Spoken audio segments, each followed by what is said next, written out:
जिस तरह से ये सोशल मीडिया की चमक दमक वाली दुनिया है, वैसा जो दिखता है वैसी होती नहीं।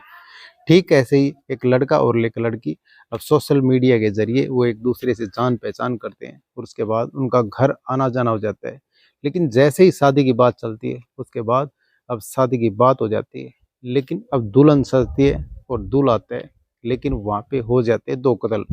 तो आज की कहानी।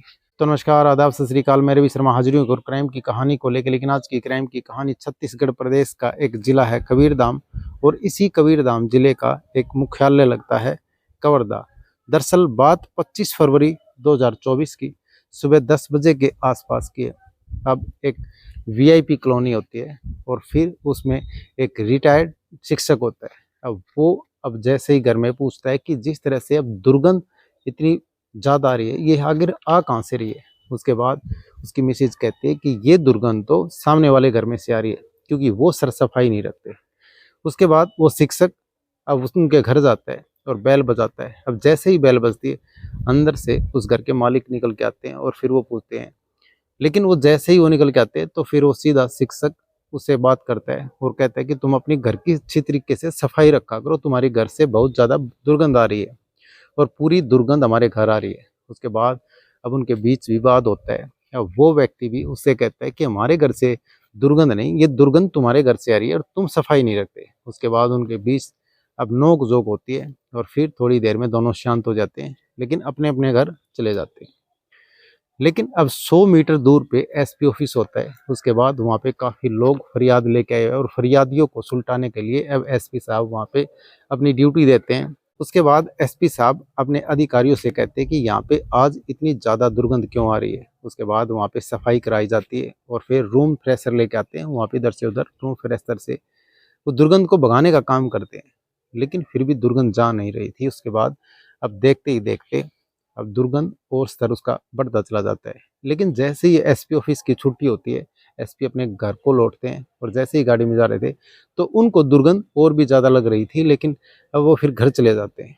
उसके बाद अब जो वहाँ पे कॉलोनी के आस पड़ोस के लोग होते हैं वो देखते रहते हैं कि यहाँ पे दुर्गंध का स्तर इतना ज़्यादा बढ़ चुका था, अब उनका रहना दुश्वार हो गया था। उसके बाद अब कुछ लोग इकट्ठा होते हैं और उधर देखते रहते हैं, इधर से उधर, आखिर ये दुर्गंध आ कहाँ से रही है। उसके बाद एक घर दिखता है जो कि उसका लॉक लगा हुआ था, वो बंद था।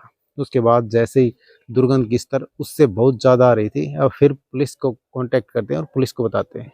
फिर वहाँ पे पुलिस आती है और फिर आस पड़ोस से उनका नंबर लेती है। लेकिन जैसे ही फ़ोन नंबर लेती है, अब कांटेक्ट करने की कोशिश करती है पुलिस, लेकिन कोई भी फ़ोन नहीं उठाता। उसके बाद पुलिस की मौजूदगी में उस घर का ताला तोड़ दिया जाता है। लेकिन जैसे ही ताला तोड़ करके पुलिस अंदर जाती है तो देखती है वहाँ पे बेड पे एक दुल्हन सजी संवरी, लेकिन उसकी मौत हो चुकी थी, जिसका नाम होता है वसुंधरा।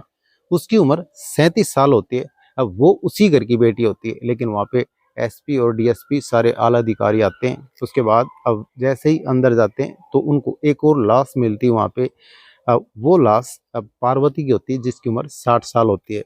अब फिर वहाँ पे फोरेंसिक टीम आती है और फिर वहाँ पे अलग अलग तरीके से जांच करती है। लेकिन फिर पुलिस डेड बॉडी को अपने कब्जे में लेती है और फिर उनको पोस्टमार्टम के लिए भेज देती है। लेकिन जैसे ही पोस्टमार्टम रिपोर्ट आती है तो उसमें पता चलता है कि माँ बेटी का गला घोंटकर इनकी हत्या की गई थी। उसके बाद जैसे ही पुलिस को ये सब पता चला, अब पुलिस जांच में जुट जाती है, आखिर ये सब किया किसने। लेकिन अब वहाँ पे फिर से उस कॉलोनी में पूछती रहती है और फिर जैसे ही एक दूसरे से आस पड़ोस में पूछती है, अब वहाँ पे कोई भी ठीक तरीके से जवाब नहीं दे पाता। उसके बाद वहाँ पे सीसीटीवी कैमरा खंगालती है और कुछ लोगों से पूछती है, लेकिन एक व्यक्ति कहता है कि यहाँ से एक व्यक्ति स्कूटी लेके गया था। उसके बाद अब ठीक वैसे ही उसमें दिखता है कि सीसीटीवी कैमरे में वहाँ से स्कूटी लेकर के अब वहाँ से निकलता हुआ दिख रहा है और वो उसको लॉक करके घर को वहाँ से निकल जाता है। उसके बाद पुलिस अब वसुंधरा व पार्वती का अब माँ बेटी के फ़ोन का सीटीआर निकलवाती है। अब जैसे ही सीटीआर निकलवाती है, वो लास्ट कॉल अब जिस तरह से जिसकी मिलती है उसका फ़ोन नंबर होता है बिलासपुर का अश्विनी कुमार पांडे होता है। फिर उसके पुलिस घर पहुंचती है। लेकिन जैसे पुलिस घर पहुंचती है उसके बाद उससे पूछताछ करती है। अब वो घर में स्कूटी जो कि वहाँ से उस घर से वहाँ से निकली थी, अब जो सीसीटीवी कैमरे में जो स्कूटी दिखी थी वो उसी की घर पे मिल जाती है। और फिर अब जैसे शुरुआत में पूछती है तो वो लड़का इधर से उधर शुरुआत में पुलिस को घुमाता रहता है। लेकिन अश्विनी से जैसे ही पुलिस सख्ती से पूछताछ करती है, फिर वो अब सारी बात बताता है। लेकिन वो बताता है कि किस तरह से अब इस लड़की के साथ उसकी सोशल मीडिया पे अब बातचीत होती है। उसके बाद जैसे जैसे वक्त बीत रहा था उसी हिसाब से कुछ नज़दीकियाँ आती हैं। उसके बाद अश्विनी पांडे की अब फ़ोन पे बात होती थी, लेकिन वहाँ पे कवर्धा में अब इससे लड़की से मिलने आया करता था। लेकिन इसकी माँ को इनकी सब बातें पता चल जाती हैं और फिर अब इसकी माँ एक दिन लड़की की माँ कहती है कि तुम दोनों एक दूसरे को अच्छी तरह से जानते हो, पहचानते हो, एक दूसरे से प्यार करते हो, तुम दोनों शादी क्यों नहीं कर लेते। उसके बाद जैसे ही अब ये लड़का अश्विनी ये बात सुनता है तो खुश हो जाता है और बोलता है ठीक है हम शादी कर लेंगे। उसके बाद अब ये लड़का शादी करने का फैसला तो कर लेता है, लेकिन जैसे ही शादी की बात चलती है और फैसला कर लेता है, अब फिर ये जैसे इसको पता चलता है कि लड़की की ऑलरेडी पहले शादी हो चुकी है। उसके बाद जैसे ही ये पता चलता है कि लड़की की शादी हो चुकी है, अब लड़की उस लड़के से शादी करने के लिए तैयार हो जाती है, लेकिन लड़का अब तैयार नहीं होता। उसके बाद अब इनके बीच तू मैं होती है और फिर बात अब इस कदर बढ़ जाती है कि लड़की और लड़की की माँ अब फिर पुलिस में कंप्लेंट कर देती है और धमकी देती कि शादी तो तुमको करनी ही पड़ेगी।